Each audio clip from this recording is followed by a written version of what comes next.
Hey friends, welcome back to Drew Tutorial, and in this video I'm going to show you how to delete your web and app history.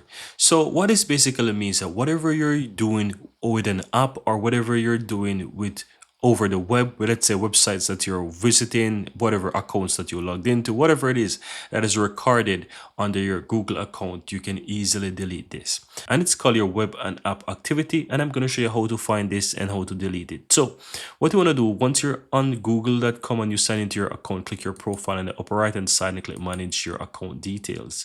Now from here you want to click on data and privacy on the left hand side, and here you want to scroll down a bit and you will find the section that says history settings. Here it shows web and app history. You also have your YouTube history as well. And here it shows web and app activity.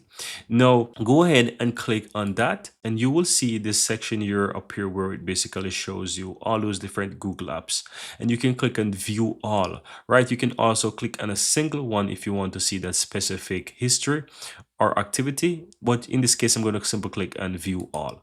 Now once you're here you will see all the web and app activities, and you can easily delete those as well and even set it to auto delete. So here under the filter, it's if I scroll down you will see those different kind of websites and apps and all these different things. So you can see things such as Google, you can see things such as vidIQ, Etsy, and all those good things, Trello and all those stuff, right?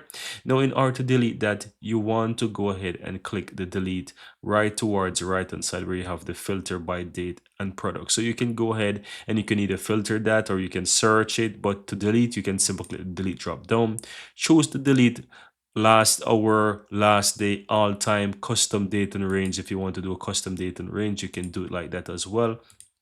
You can even set up the auto delete.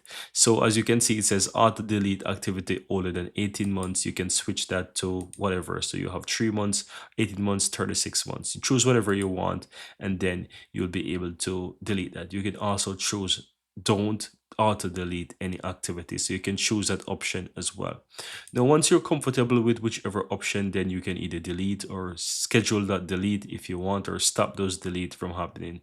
Keep in mind, if you stop that from deleting, then your activity or your history will just get full and full, and that's going to also impact your Google storage, right? All of this is stored within your Google storage. So if you're not paying for Google storage, then you will just consider that you have 15 gigs that you get for free from Google, and all of your activities, all of your storage, your images, every single thing that you are doing with your account will be stored within that 15 gig capacity, right? So you want to keep that in mind.